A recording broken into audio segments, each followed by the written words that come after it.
Hello friends, नमस्कार। आज के वीडियो में हम जानेंगे कि भगवान जी हमारी परीक्षा कब लेते हैं और भगवान जी हमारी परीक्षा लेते भी हैं कि नहीं लेते हैं। इस कहानी के द्वारा हम जानेंगे, जो कि इस प्रकार है। कई बार जब लोग मुश्किल घड़ी से गुजरते हैं तो उनके मन में खुद ही यह सोच आ जाती है कि भगवान उनकी परीक्षा ले रहे हैं। लेकिन सवाल यह है कि क्या वाकई में ऐसे समय में भगवान आपकी परीक्षा लेते हैं, और अगर लेते हैं तो क्यों लेते हैं। वह अपने जीवन का डोर भगवान के हाथ में देकर खुद को कठपुतली मान लेता है। बार बार उनसे ये कहता है कि वो उनकी परीक्षा न ले, लेकिन क्या वह आपकी परीक्षा ले रहा होता है। क्या वाकई में भगवान लेते हैं आपकी परीक्षा। भगवान कैसे लेते हैं आपकी परीक्षा। जब आप भगवान की भक्ति करने बैठते हैं तो आपको माया अलग अलग प्रकार से लुभाती है। मनुष्य कई बार अपनी स्थितियों के लिए भगवान को दोष देने लगता है, क्योंकि उसे लगता है कि भगवान अगर चाहें तो उसकी जिंदगी बदल सकते हैं। वह अपने जीवन का डोर भगवान के हाथ में देकर खुद को कठपुतली मान लेता है। लेकिन क्या भगवान से खुद का ऐसा रिश्ता जोड़ना इंसान के लिए सही है।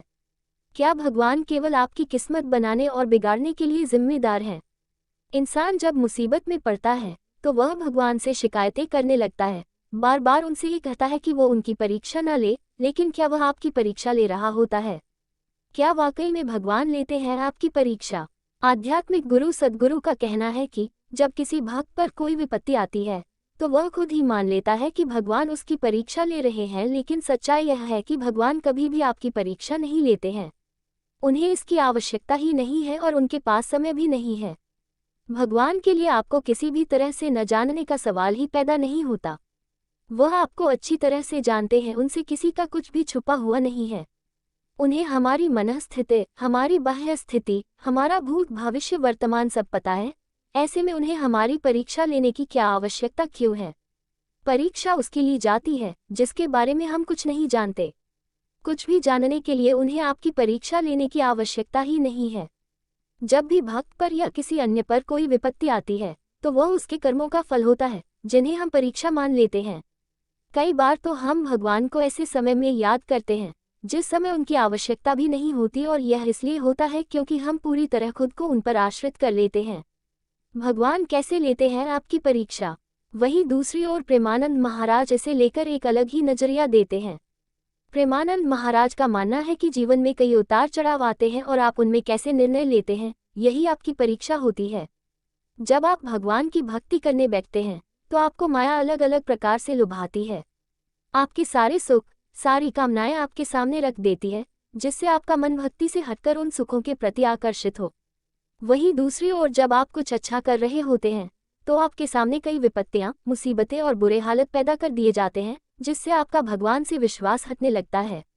ये परिस्थितियां ही हमारे लिए परीक्षा होती है, जो हमें लगता है भगवान ले रहे हैं, जबकि ये हमारी जागृति के लिए होती है, हमारे विकास के लिए होता है। क्योंकि भगवान आपको अपने हाथ की कठपुतली नहीं बनाना चाहते, बल्कि वो चाहते हैं कि आप अपने फैसले खुद लें, अपने विश्वास को खुद जन्म दें और उसके हिसाब से अपने कर्मों का चुनाव करें और अपनी किस्मत तय करें।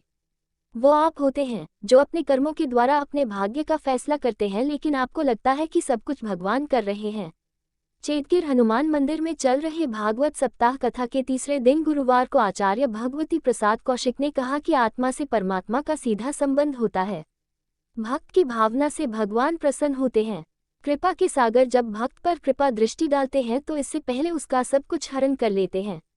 कृपा तो करते हैं पर परीक्षा भी बहुत लेते, इसमें भक्त को अपना धैर्य नहीं खोता। वह मन को तो संभालता लेता है पर आंसुओं को नहीं रोक पाता।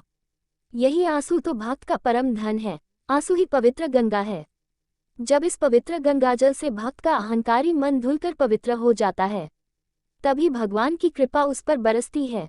आचार्य ने कहा कि अहंकार ही प्राणी को किंकर्तव्य विमूढ़ कर देता है, उसके सोचने की शक्ति समाप्त कर देता है। प्राणी माया से विवश होकर अपने आप को सब कुछ समझ लेता है। कश्यप नंदन ब्रह्मा जी से वर पाकर अपने आप को अमर समझ बैठे, तब ब्रह्मा जी ने कहा कि मैं स्वयं अमर नहीं हूँ, इसलिए तुम्हें अमरता का वरदान कैसे दे सकता हूँ। अहंकार के कारण ही उसने भगवान के भक्त अपने बेटे को नाना प्रकार के कष्ट दिए। जिस पर प्रभु की कृपा होती है उसका कोई बाल भी बांका नहीं कर सकता। कौशिक ने कहा, जब प्रभु ने अपने भक्त को कष्ट में देखा तो नरसिंह भगवान बनकर आए और प्रहलाद की रक्षा की। वामन भगवान के चरित्र का वर्णन करते हुए कौशिक ने कहा कि राजा बलि ने भगवान श्री वामन देव का यक्षशाला में बहुत सत्कार किया और संकल्प के अनुसार 3 पग पृथ्वी दान की। वामन भगवान ने प्रसन्न होकर मनचाहा वरदान के रूप में अपने आप को भक्त की सेवा में सौंप दिया। भक्त को सुतल लोक का राज सिंहासन देकर स्वयं वहां के चौकीदार हुए। सच यही है, भगवान तो भाव की भूखे होते हैं। समुद्र मंथन प्रसंग को लेकर कौशिक कहते हैं कि यह नाशवान शरीर समुद्र के समान है और मनो समुद्र का जल है। जब विवेक रूपी मंथनी से ज्ञान रूपी वासुकी नाग के द्वारा मंथन किया जाता है, तब रप रूपी भक्ति, ज्ञान, वैराग्य आदि 14 रप प्रकट होते हैं, जिनसे मानव जीवन का कल्याण होता है। प्रत्येक प्राणी को विवेक की आवश्यकता होती है। विवेक और बुद्धि द्वारा ही प्राणी गृहस्थ जीवन सुखी और आनंदमय बना सकता है। ईश्वर आराधना से ही दुखों का मोक्ष संभव है। शुक्रवार को श्री राम महिमा और श्री कृष्ण जन्मोत्सव की कथा होगी। साथ ही विभिन्न झांकियों के साथ पूर्ण धूमधाम से मुरली वाले का जन्म उत्सव भी मनाया जाएगा।